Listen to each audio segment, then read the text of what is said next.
Caro Keraland présente Caro Coco Park, votre parc de loisirs et de détente. Jardin créole, toboggan géant, activités aquatiques et terrestres vous apporteront à la fois sensations, adrénaline et décontraction.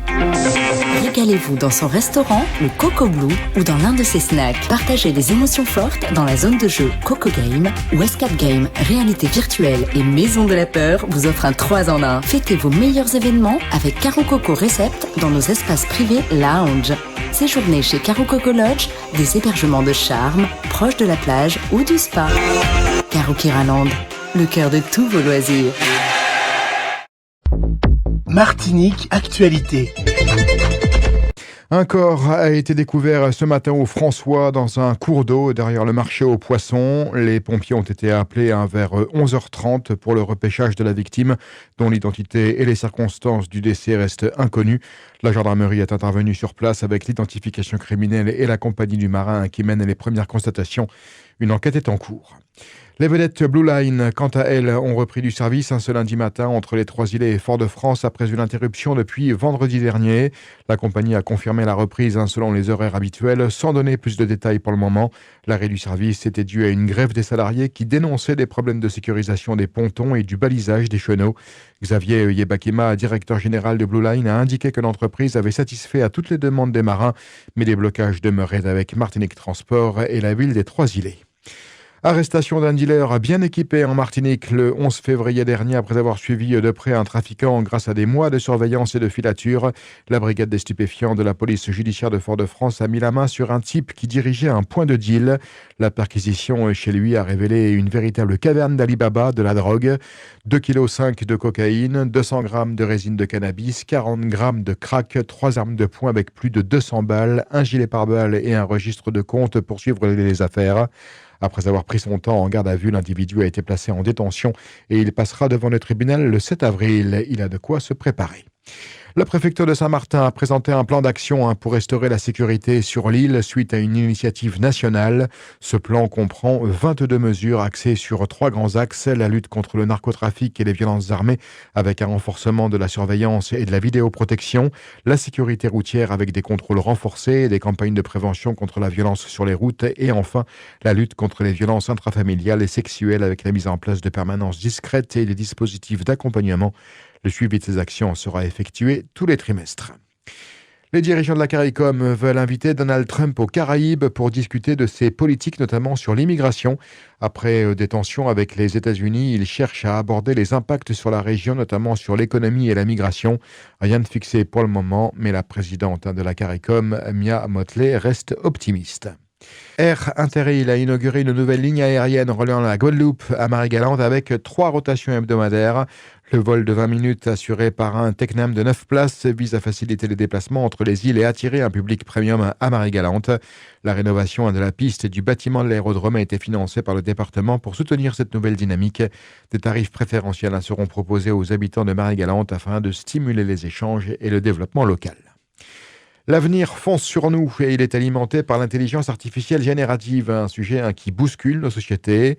Ce mardi 25 février, demain, l'Espace Sonate à Fort-de-France vous invite à une conférence passionnante animée par 2 experts de Madinia. L'événement se penchera sur l'impact de l'IA sur divers secteurs, notamment sur nos métiers, la créativité, les dynamiques sociales. Les intervenants proposeront une analyse approfondie des évolutions récentes tout en abordant les enjeux et défis liés à l'intégration de l'IA dans notre quotidien. Une démonstration en direct viendra illustrer ces changements, alors ne manquez pas cette occasion d'en apprendre davantage sur cette technologie révolutionnaire. Billet disponible à 30 € sur Bizouk. Pour plus d'infos, contactez l'infoline au 0696 40 42 41. Mais alors, quels sont les impacts de cette technologie sur nos métiers, la société et la créativité? Écoutons Jacques-Henri Joseph, créateur fondateur de Madinia. Aujourd'hui, l'IA générative, c'est la révolution industrielle de notre temps. On peut se permettre de le dire. Ça a un impact partout. Tout le monde finira par utiliser l'IA générative. C'est une technologie qui est trop innovante pour la laisser passer. Là, dites-vous que toutes les entreprises s'y mettent, que ce soit des constructeurs de téléphones, évidemment tous les logiciels finissent par aborder et accepter l'IA générative parce que son utilité est diverse. Je vais donner un exemple. Ça, c'est un exemple que j'ai beaucoup aimé. C'est un fleuriste qui m'a demandé: l'IA générative, c'est bien, mais je suis fleuriste. À quoi ça me sert? En fait, la limite, comme j'ai dit, c'est votre imagination. Un fleuriste, ok, il vend des fleurs, c'est très bien, et il fait très bien son travail. Cependant, il y a énormément de petites tâches, donc ça peut être la réponse de ses mails, pouvoir créer une page LinkedIn, pouvoir se créer des pages de réseaux sociaux qu'il pourra directement alimenter grâce à l'IA générative entre faire des textes pour lui, pour que ça soit beaucoup plus facile pour lui à aborder, faire des photos, pouvoir, en fait, il y a tout un contenu autour d'Internet qu'il va pouvoir gérer et pouvoir déléguer à l'IA générative. En fait, aujourd'hui, un chiffre qui est alarmant et beaucoup déposé. C'est 80% des emplois vont disparaître avec l'IA générative. Ce chiffre est faux. Le vrai chiffre, c'est 80% des emplois vont être modifiés avec l'IA générative. Aujourd'hui, on va prendre l'exemple d'une secrétaire. La secrétaire de 2025 n'a plus du tout le même rôle ni les mêmes choses à faire que la secrétaire de 2010. Puisqu'aujourd'hui, elle peut déléguer tout ce qui est lecture de dossiers, création de mails à de l'IA générative. Et en fait, elle pourra aller beaucoup plus loin dans son travail. En fait, vous savez faire votre travail. L'IA générative vous propose d'être beaucoup plus productif, d'aller plus loin et beaucoup plus vite. C'est un outil avant tout. Et c'est clairement l'outil le plus puissant qui a été mis dans nos mains depuis longtemps. Depuis le 22 février, diffuser les titres musicaux lors des obsèques entraînera une redevance. La SACEM et les pompes funèbres ont convenu d'une somme moyenne de 5 € par cérémonie. Les entreprises de pompes funèbres pourront choisir de la répercuter sur les familles ou de l'inclure dans leurs coûts. Cette redevance s'applique uniquement aux musiques sous droit, excluant des œuvres tombées dans le domaine public. L'argent récolté, estimé à 700 000 € par an, sera redistribué aux auteurs et compositeurs. Un geste de solidarité pour nos étudiants. Demain, la ville de Fort-de-France organise une grande collecte alimentaire et de produits d'hygiène au Théâtre Autonome-Mahon, rue Victor Sévère, de 9h à 21h. Alors venez déposer vos dons et profitez des animations cinéma dès 17h et musicales dès 18h. Ensemble, soutenons la jeunesse martiniquaise. Wendy Renard, capitaine de l'équipe de France féminine de football, est apte à jouer demain contre l'Islande en Ligue des Nations. Après avoir été mise sur le banc face à la Norvège, le sélectionneur a confirmé sa disponibilité.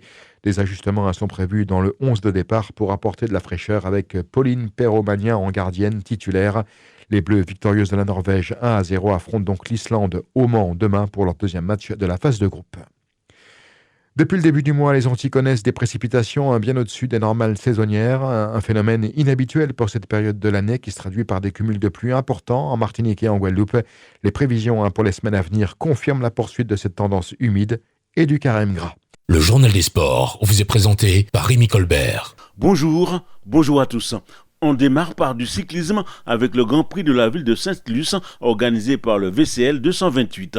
Longue de 120 km, l'épreuve a été remportée par Fabien Erdual du Madinina Bikers qui s'est arrêté à notre micro. C'est une arrivée que je connais, donc je n'ai pas attaqué trop tôt. Je me suis retrouvé à deux avec le coureur de VCD. Je savais qu'il fallait gérer les fautes. Il m'a attaqué avant, j'ai répondu après, je savais. Là, il fallait attaquer.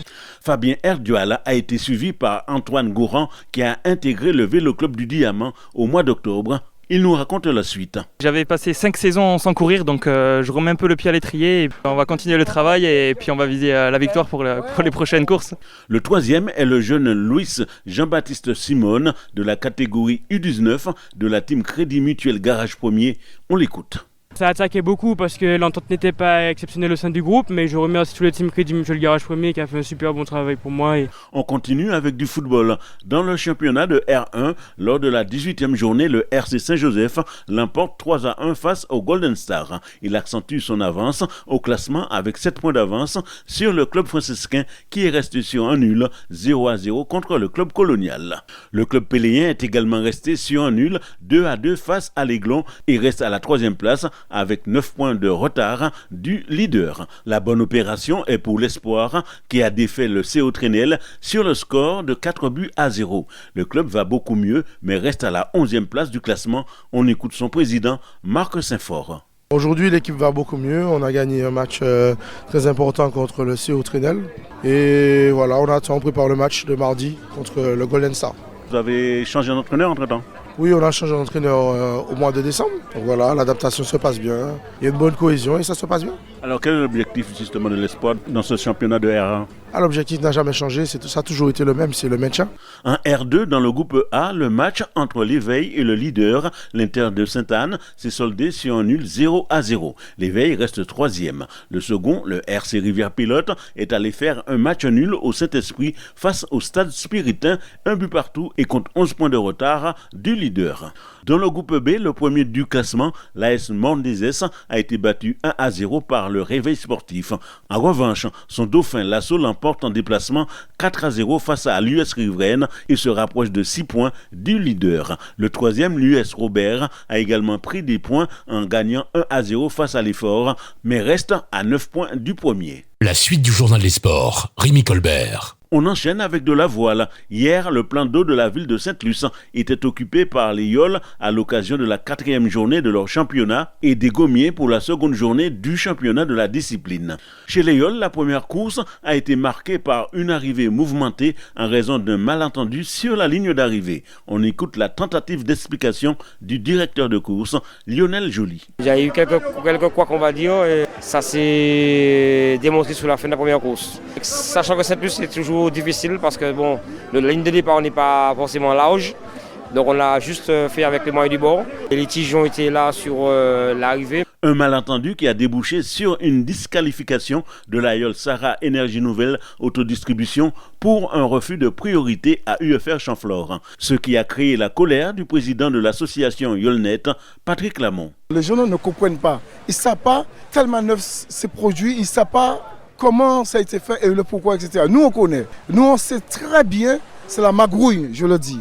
Mais je préfère rester humble à ce niveau-là, parce que même concrètement, c'est vrai, je dois rester humble sur les autres compétitions à venir, mais aujourd'hui, je suis déçu. Du côté du patron de Sarah, Diani Rémy, le ton est plus modéré. C'est sûr qu'on se fait disqualifier la première manche, bon après c'est le jeu, hein, donc il y a une décision des arbitres, on la respecte et puis bon, on va montrer quand même notre niveau au cours de la saison. C'est vrai qu'on perd une place, on passe 2e au général, mais on va continuer à se battre pour remporter le championnat. Finalement, après dénouement, la première course a été adjugée à UFR Chamflore devant Apran et McDonald's. La seconde course a été nettement dominée par Sahara Énergie Nouvelle Autodistribution qui a précédé CFA Humich Formation RSMA Martinique et Cotrel Leadermat. Au classement général, UFR Chamflore s'empare de la première place avec 2 points de moins que Sahara Énergie Nouvelle Autodistribution. Cotrel Leadermat complète le podium.